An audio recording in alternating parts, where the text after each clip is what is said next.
Okay, folks, welcome tonight. My name's Jim, one of the ministers at First-Plymouth, and welcome to On Fire, Faith, Justice, and Climate Change.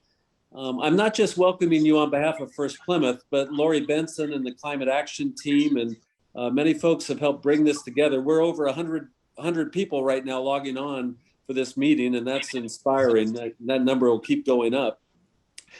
Let me just say, as a minister, working on climate change has me so excited from a few different angles. What's going to be so important about this study around Brooks's book, which we'll talk about, is that how can climate change be worked on by spiritual communities? And that takes on a different cast. It's not simply done in the political realm or only the public sphere, but how do spiritual communities take part in this? And on three levels, it excites me. One, to remember that American religion is nature-based. From the Native Americans through Emerson and Thoreau, the greatest symbol of the divine is nature. That's the spirit. And so in some deep way, climate change work, caring for the earth, environmentalism is right at the center of what our symbol of the divine is. And that's powerful to me. Also, work on climate change from spiritual communities creates that dialogue between science and religion that I think is so critical in our time. And that level excites me. And then lastly, it's the intersectionality of this spiritual enterprise. When we work on climate change, we're also working on racism and economic justice and violence in the world and oppressed peoples. That thoroughgoing intersectionality of how these issues converge and that is both incredibly challenging, but should be spiritually thrilling to us. This is the type of work that is truly about. But the old phrase was building the kingdom, but maybe building the kingdom of what it will be like to be a human community caring for the earth. So I'm super excited. I welcome you tonight. We're going to begin with a little music before I introduce the author. And the Wildwoods, their music around Lincoln helps create community. I mean, this is all about spiritual community, but but the forming of community, their beautiful music, their spirit, they bring people together. They help us, they help transcend the mundane and point us to beauty. Noah and Chloe are awesome, and it's so great you're here with us tonight. Would you begin us with some music? Absolutely. Thank you so much, Jim. Yeah, we thought we would play one of our newer original songs that is about nature and about loving Mother Earth, and yeah, this one's called Like My Old Man.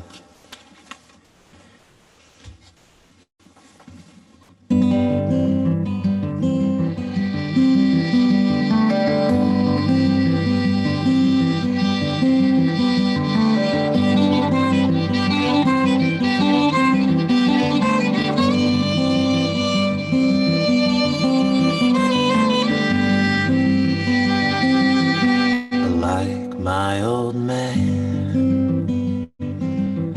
I'm a son of the earth,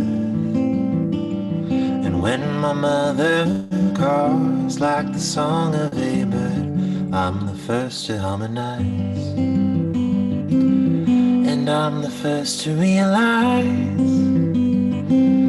I could have never been born, and now by some small chance in the palm of her hands I've risen through the storm.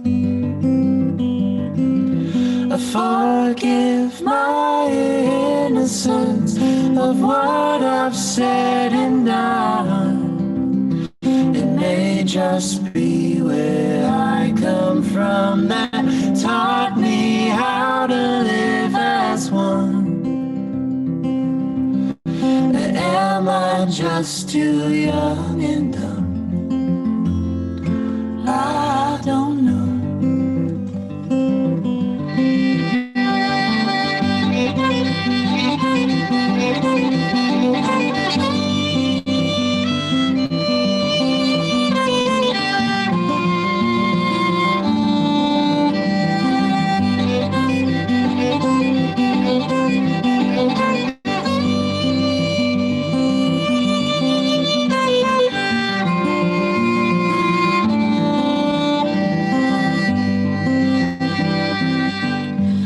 like my old man. I will remember my roots. I will continue to grow on the land that I sow among the flowers and trees. Floating along the gentle breeze, I hold my hand up to my ear and fight through every fear I may face. She's helping me whenever we race. I forgive my innocence of what I've said and done. It may just be where I come from that taught me how to live as one. But am I just too young and dumb? I don't know.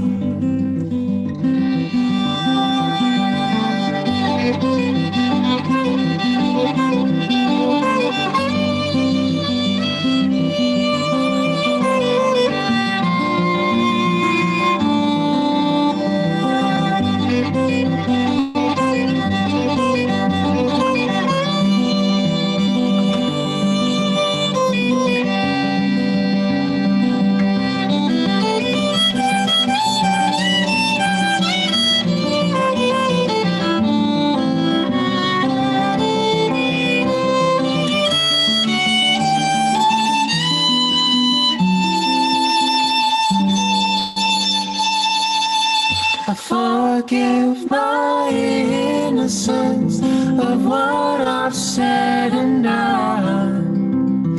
It may just be where I come from that taught me how to live as one.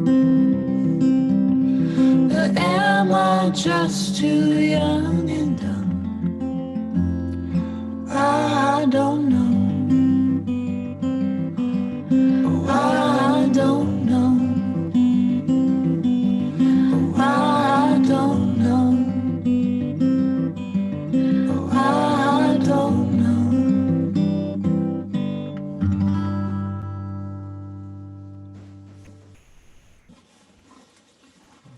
Oh boy.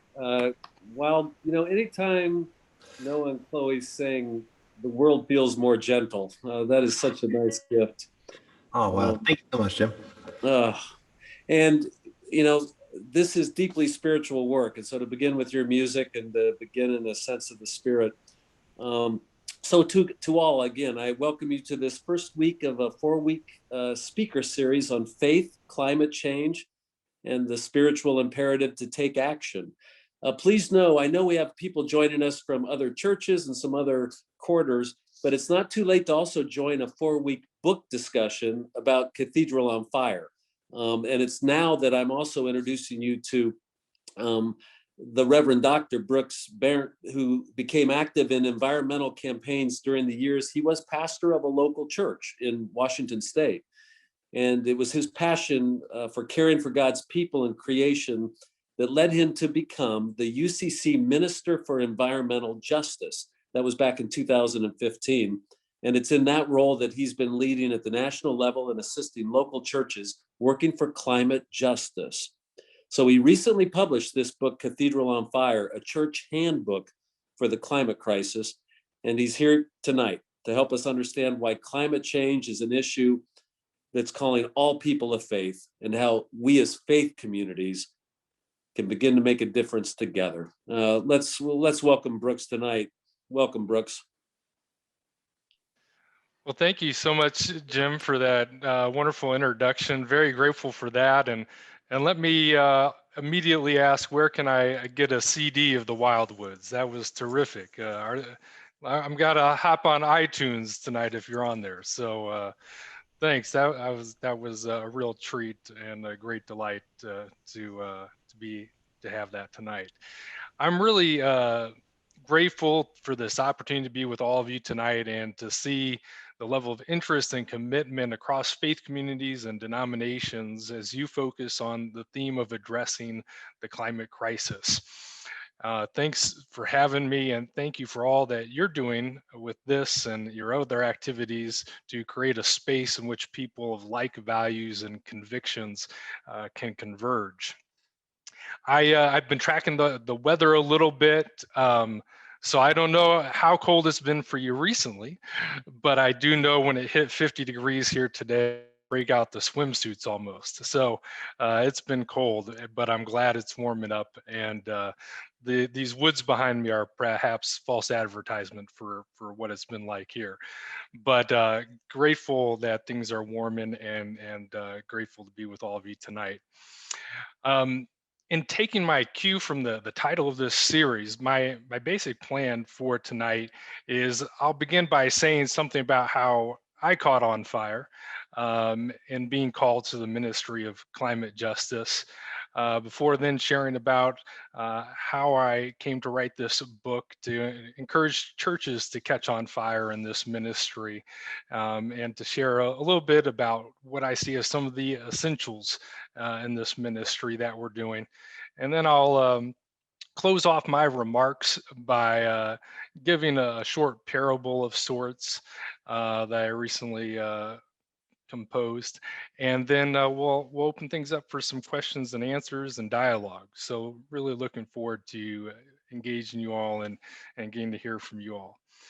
So to kind of just say a little bit about how I caught on fire myself. I certainly was not born an environmentalist. My parents aren't anti-environmentalists by any means, but um, I didn't even when I became a pastor, I had never really engaged in environmental issues before becoming a pastor. And it was as a pastor that I almost stumbled into a campaign to transition the state of Washington, where I was, away from its only coal plant. And what I often tell people is that for me, I think often our sense of call is rooted in love. And and looking at people I work with in this field, often that can be what I came to refer to as the three great loves. Some people are drawn to it from love of creation, some love of neighbor, and some love of children. And for me, it was certainly love of children was a big part of what initially was kind of sparked me and lit my fire.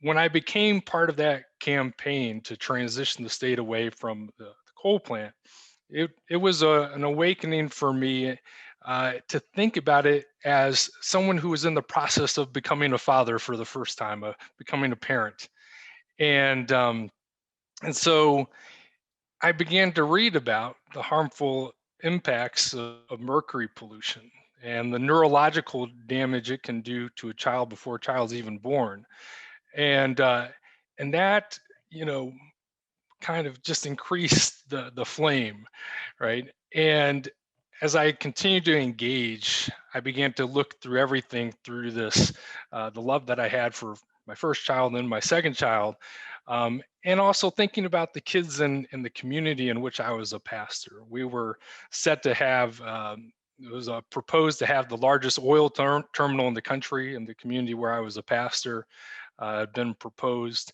And it was the explosion zone. There was a elementary school within it, and not surprisingly, if when you look at that community, that neighborhood of the larger community of which I was a pastor, it was a community that was more likely to have people of color, more likely to have low-income residents, and so all of that, just as I became immersed in that work and that campaign, just continued to uh, build my sense of calling for this work. And I think what I would say, and something I didn't talk about in my book, but it came to me as I was reflecting tonight, was that during that time in which the spark was lit for me, um, there there were two members of my church that were really hugely influential into shaping and informing and inspiring um, this increasing call I felt to addressing issues of climate and environmental justice. And so their names were Don and Alona Steinke. And they joined our church after our church became involved in the campaign with the coal plant, and they quickly became the leading within the whole city. They became kind of the leading activists on environmental issues, and they were kind of the perfect tag team. Don was a retired high school science teacher, so he could talk about the science of climate change. Alona was a retired nurse, and so she could talk about the public health impacts of the oil terminal or the coal plant. And they just took it on like a full-time job. And they organized some justice-oriented events that I'm sure were probably the largest such events that our county had ever seen. There was for a hearing, that was conducted by the state. They packed a large auditorium in the county fairgrounds with a couple thousand people. They were the lead organizers for packing that auditorium for the hearing. There was a city council meeting that was packed with a couple hundred people into the late hours of the night, early hours of the morning. People testifying at that hearing, and they were the ones that were really fundamental to driving that. On a Sunday morning, I could always count on Don working the coffee hour crowds with a clipboard as he signed people up for his email list. And he had an email list that was extensive enough to make any community organizer jealous. And he worked at it. And eventually, Don would receive a national award from the Sierra Club for his work. And both of them were just tremendous inspirations to me. And so whenever I was, invited to say a few words in an event, I'd always feel like an environmental imposter because I knew how much time and energy they were putting into it.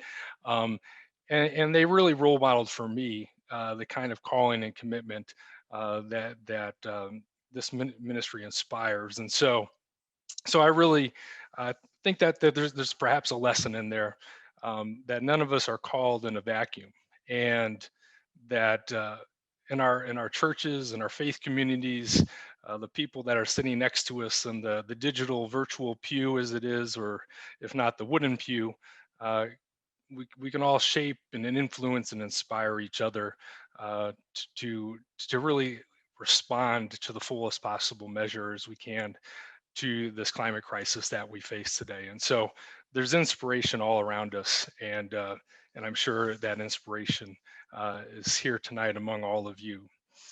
As I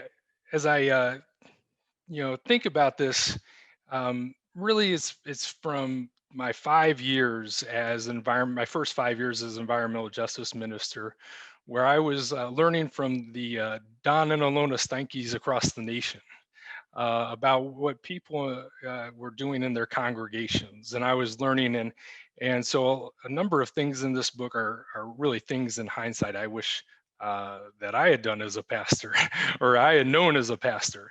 And so I've just learned a tremendous amount from people across the country and what they've been doing. So I'll, so you don't have to look at me for the whole evening here. I'll share some PowerPoints here if that's all right, just so you can. Is it possible for me to share a PowerPoint? I should have asked that. Can I have permission there? Let's see. Oh, if not, I can. I made you the co-host, so you should be able to now. Right. Yeah. Great. Thanks. Here we go. There we go.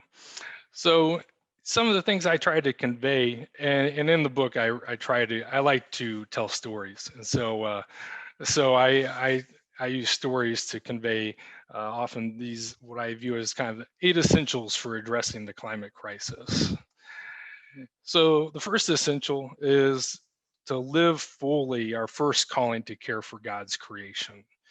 Caring for God's creation isn't just something we do around Earth Day. It's something that's integral to the DNA of our faith and our very purpose here on Earth, as the book of Genesis so poetically conveys to us in the very opening. The second essential I'll name is to see economic and racial justice is inextricable to addressing the climate crisis. Um, One of the things I reference in one of the opening chapters is the first National People of Color Environmental Leadership Summit. And this year is the 30th anniversary of that. And I'm excited that I've gone to watch a 2-hour video of it. We'll hope to be sharing publicly this year, that we had put together many years ago. But one of the things that's really important about this event was that it redefined, that the goal, in fact, was to redefine how we think about the environment. Um, in a nutshell, one can't harm the environment without harming people, and not all people are equally harmed. And that's true for the lived reality of climate change in this moment. And so that's an integral part of one of the things I discuss in the book. Essential number 3, counter harmful interpretations of scripture and lift up liberating ones. And the Bible has been used and abused in many ways when it comes to the environment, and it's critical to be aware of, especially when in the not so distant past in our country, the head of our EPA used scripture to encourage the further burning of fossil fuels. And so I dive into that in the book. Essential number 4, realize the gifts churches have to offer the broader climate movement. There are many to name, but I think one thing that's of critical importance is our ability as faith communities to articulate what fundamentally animates, motivates, and inspires people to action. I said, that can be, named in many different ways. Some of it is pointing to the love that we embody, the spirit that we embody, and we can do that in just the ways that I think are fundamentally critical and important. Essential number 5, seek generational justice and recognize youth as today's prophets. I think one of the things that I've discovered in the recent years was just how generational the perspective is in the Bible in reference to the past, present, and future.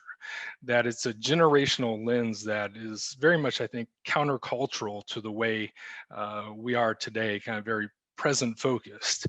And I think youth today have really been prophets that have compelled us to think about their generation, the younger generations, the world they're inhabiting, the world that future generations are inheriting. And so that's one thing that I'd lift up as critically important in this work. Essential number 6, to discern concrete actions to take as a community. And here again is where I really benefit from churches, from Vermont to California to Texas, all over the country, that are showing ways to live into our calling to care for God's creation. And so every chapter of the book ends with 3 concrete suggestions that have been done by churches and for ways to take action. Essential number 7, draw upon the hope found in our history. And often a lot of people may not know, but people of faith, leaders of faith, clergy and laity were at the heart of the launch of the environmental justice movement back in the 1980s, really the 1970s as well. The Reverend Dr. Benjamin Chavis coined the phrase environmental racism. People like Dolly Burwell organized the first civil disobedience along with her pastor, the Reverend Leon White. And, in looking at that history, it's not just the facts and the details of it, but when you dig into it, there's so much to learn. It's a well that one can keep going back to, from how people coped and endured those early environmental justice struggles as people faced toxic pollutions, toxic dumping in their community. And so that's part of the history that I kind of narrate and share in the book. Essential number 8, sustain one's community with a rich theological heritage born of struggle. Here I focused on a theology, sometimes I call it a kairos theology or a crisis theology. It goes back to the trenches of World War I, or well, really back to Jesus. And it's a theology that discerns the possibilities, the God-infused possibilities that arise amid crisis situations. And it became strongly articulated in the anti-apartheid movement and in the civil rights movement as well in the United States. And so that's something that I think is a rich heritage for us to draw from as we seek to contend with this crisis that we face today. I'll stop my share there.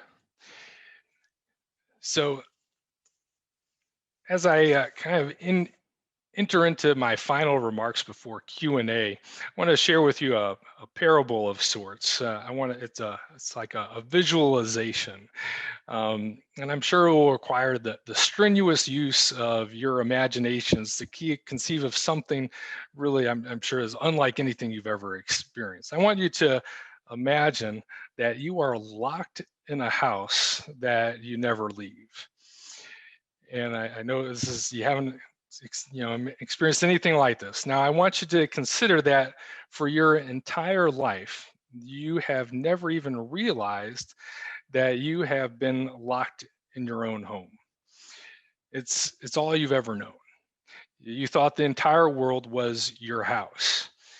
Every now and then packages get pushed through the mail slot, packages apparently sent by a divine entity known as Amazon. But beyond this mysterious delivery, you are not aware of what's going on beyond your door.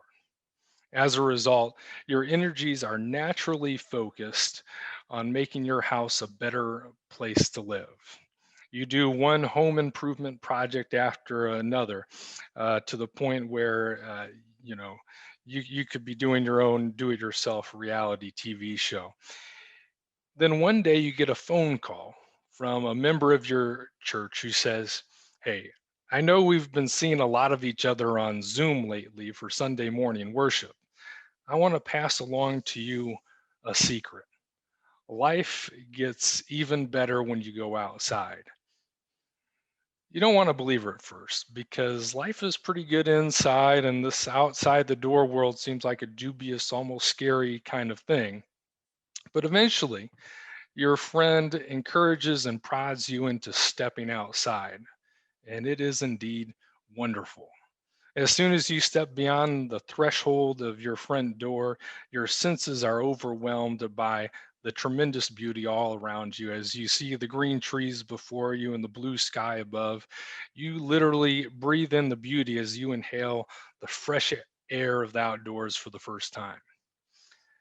Over the coming weeks, you meet up with your Zoom buddy and others from your church to talk about this incredible new world you inhabit.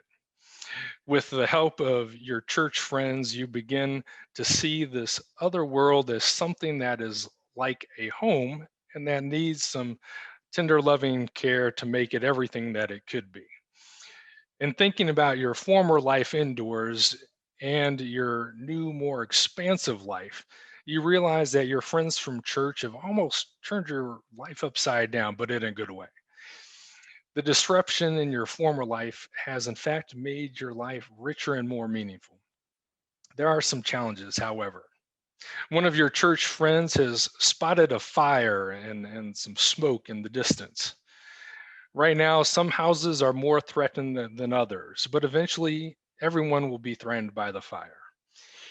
After some trips to see the destruction of the fire firsthand, your church realizes this fire is more than any one individual can confront with a garden hose or some buckets. It's a fire that requires more than even a single church can handle. Now, regardless of whether one strongly believes in the importance of people working hard as individuals, or regardless of whether one believes one is strongly opposed to big government, almost everyone realizes the value of a fire department. There is much work to be done and many ways to do it in confronting the fire, but undoubtedly, the needed solutions will only be taken when people come together with a sense of calling and purpose. And sometimes one has to catch the fire of the soul to put out the very real fires burning in our world today. With that, I conclude my remarks, and I look forward to engaging you all in conversation and question and answer.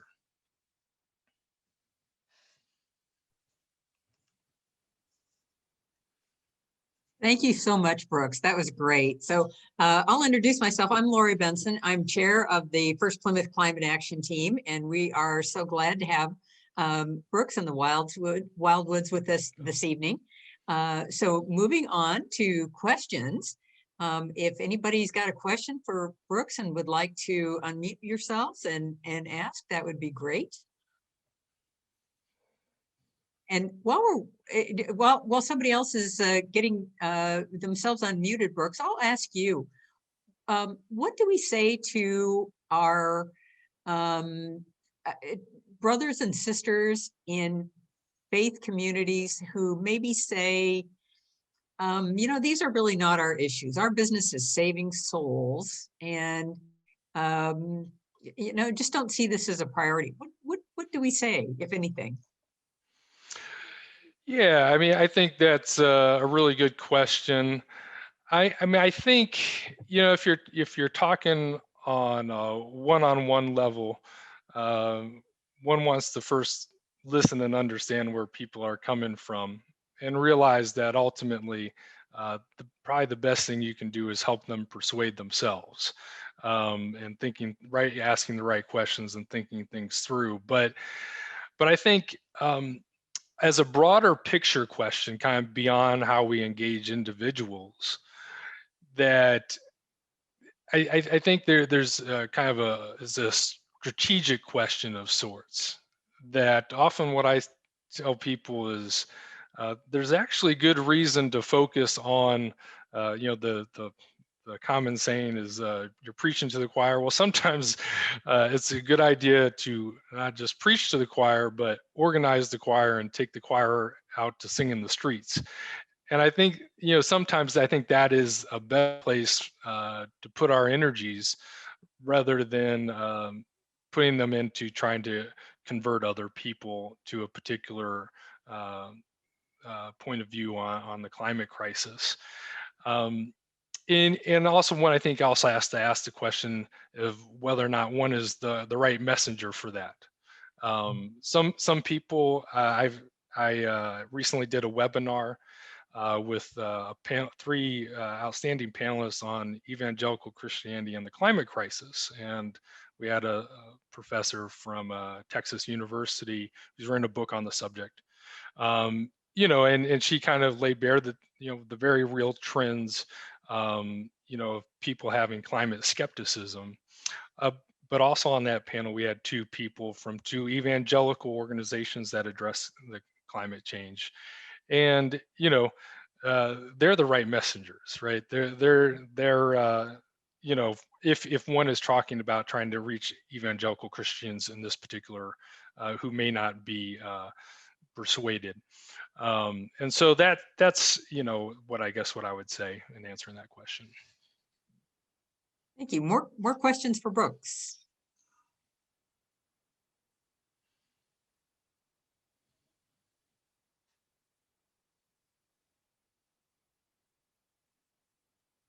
Lori?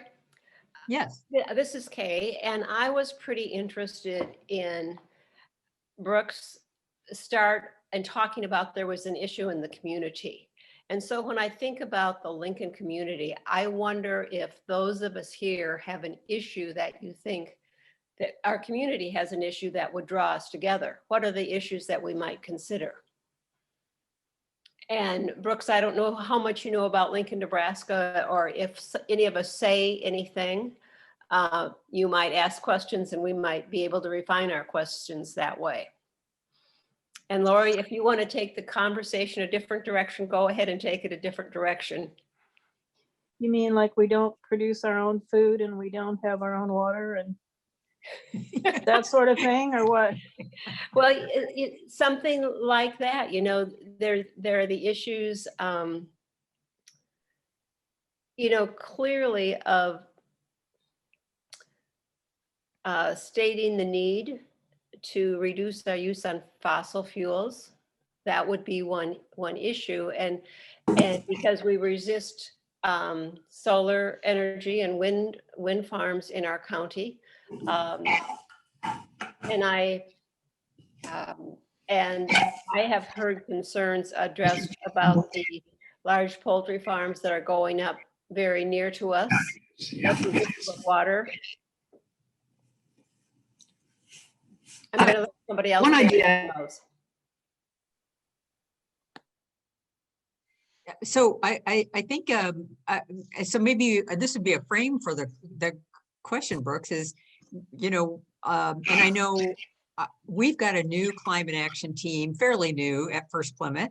And I know there are several other congregations on the Zoom tonight that have fairly new climate teams of some kind or contemplating organizing some. So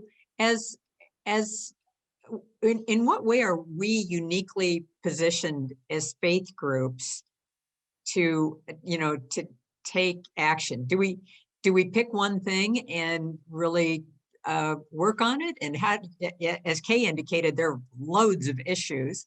You know, how do you know what you pick and how do you go about it? What's the blend? One thing that our group has looked at is, and because I've read other groups have done this, they picked a blend of education, stewardship, and advocacy, and have tried to do some of each of those things. So what kind of advice do you have about us working uniquely as faith communities to try to make a difference? Yeah, that's a great question. I think, you know, in some ways, you know, just one thing I'll just say that may be counterintuitive first, but you know, in making a discernment, if there are ways to have some fun in doing the discerning, that is a good thing. One of the things we did in the church while I was a pastor, we did every year we tried to do a social action campaign, and so to get that started, we had, it's a little hard to do in the pandemic, but we had house parties, which we called burning bush parties. And in those burning bush parties, people not only had burning bush marshmallow cookies, but they also had a guided discussion. They had questions where they reflected upon the scripture of Moses and the burning bush as people thought about what they were called to do. And first it was as individuals, but then it was as a church. And so I really very much believe, you know, in creating space in a church, you know, with a little bit of joy and love, for those conversations to be had where people can share. And I remember in the burning bush party I was a part of, there was members of my church who had passions I didn't even know about as the pastor. I was, you know, it was a revelation. You know, and I thought I knew them quite well. And so, yeah, I think that's, you know, one thing to look at. I'd also, you know, encourage thinking about the lens that one looks at. You know, I mentioned earlier, the three great loves, that's kind of also can serve as a lens for how we consider these issues.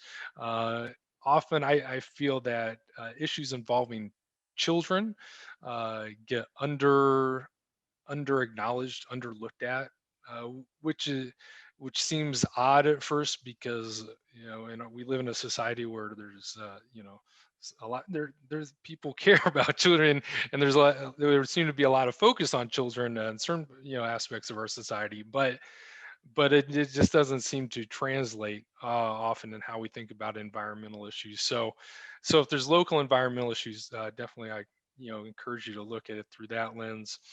You know, I'm not familiar with, you know, the the food and agricultural industry of where you are locally, but that's again a place to think through a lens often of some race and economic issues that can be intertwined there. Again, I don't know, but I do know that in some communities I've worked with in North Carolina and so forth, that they're very much intertwined when you look at where the who's working in the factories, who's in the poultry plants, say, in some cases, or whose houses are located next to very smelly agricultural, locations with hogs and so forth. So, again, just thinking through those different lenses that one can consider the issues through, I think is important to consider. Okay. Probably time for one more question for Brooks, if somebody has one.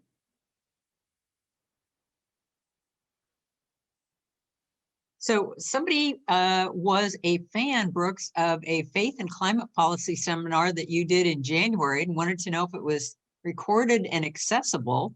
What's the take-home message from that seminar, and is it available?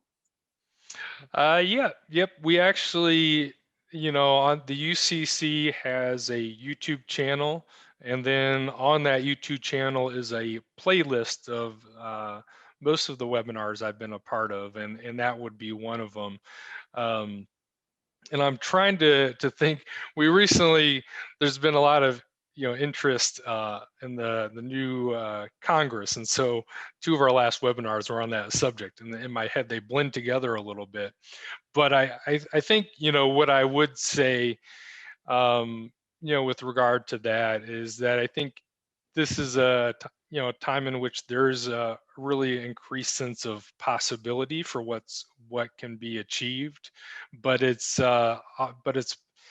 something that requires kind of some thinking about and some strategy about how to achieve it. And so right now in Congress, it takes 60 votes to pass legislation if it's going to be, if you want to avoid, filibuster. And so, that's a tall order if you're trying to pass climate legislation.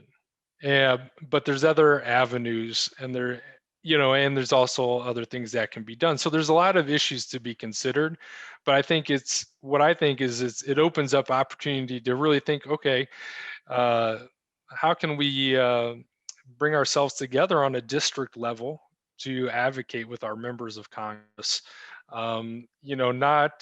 You may think that your particular congressperson, and I don't know in your case, is right on board on every issue.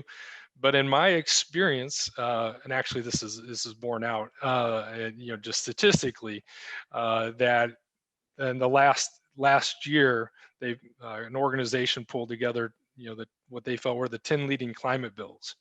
There was no elected official that was sponsoring all 10 of those bills.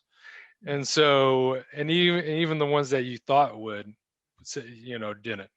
And even when asked. And so, at least initially. So you don't assume that one's member of Congress is automatically signed on to just co-sponsor every good piece of climate or environmental legislation. And so that's something really to organize around, as a way to act on one's faith, is that we want government policies that reflect our values, because the climate crisis really ultimately, to address it on the scale that it must be addressed on, Congress is about the most powerful entity in the world.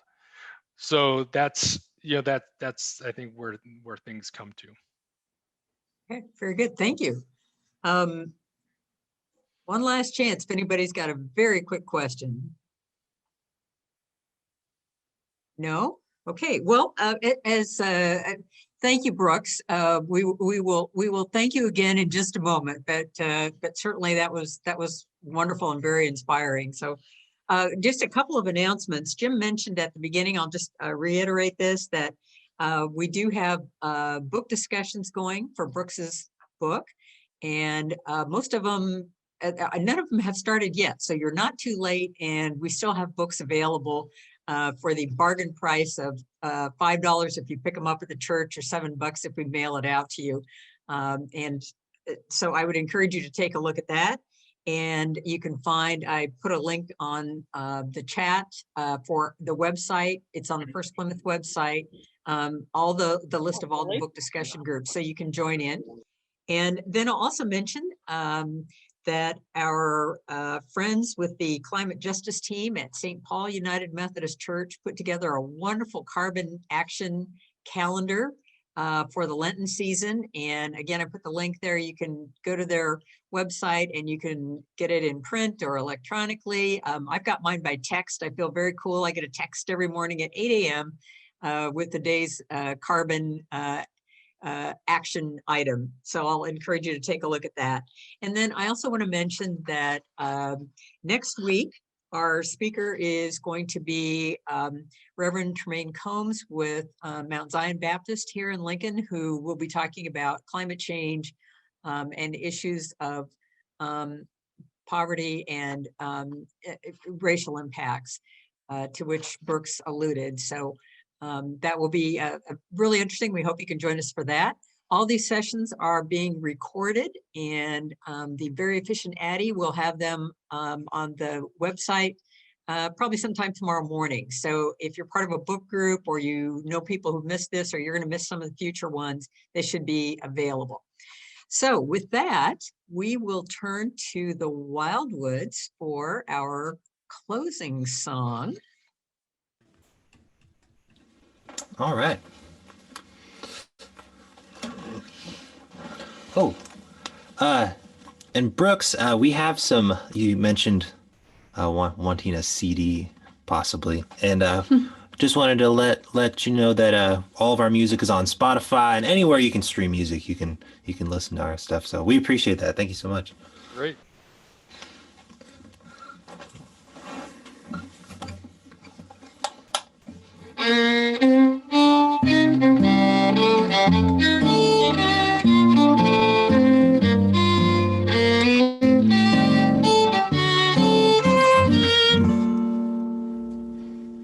Walking in Paris, friends holding hands, laughing about love and the thought of romance, talking about civil wars, crooked doors as it pours down on our hands, left in ruins.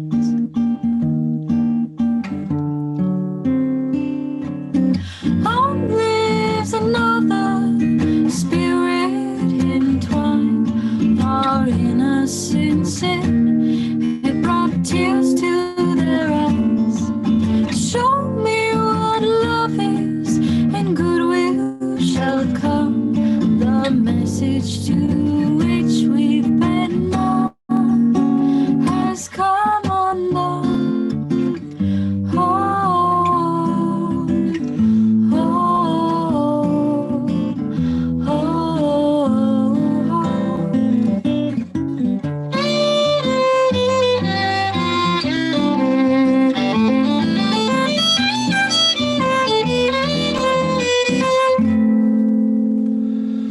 Waiting in shallow streams, her and me whispering dreams and a future of bliss.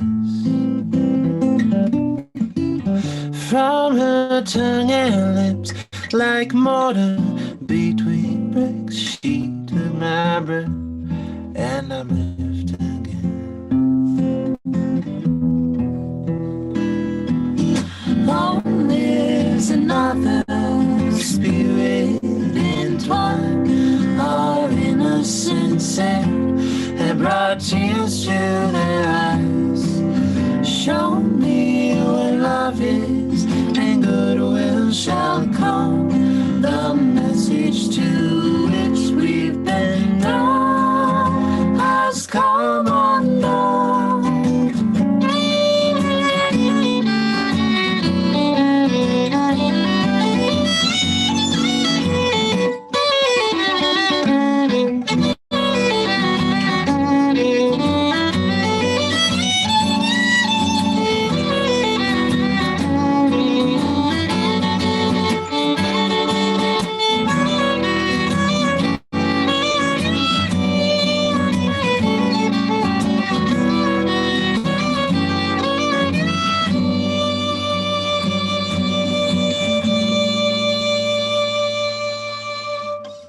Working in Paris, friend. Holding hands, laughing about love and the thought of romance.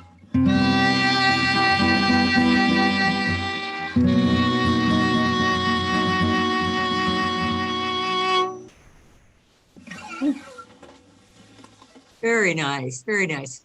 Well, thank you to the Wildwoods. And thank you so much to you, Brooks. I guess it could be that you're fortunate not to be here. You'd have 100 people lined up, all wanting their books autographed. So, you know, we've maybe saved you from that, but we really appreciate you being here tonight. So thank you, everybody. And we'll look forward to seeing everybody hopefully next week for Reverend Tremaine Combs. So thank you so much, everybody. Good night.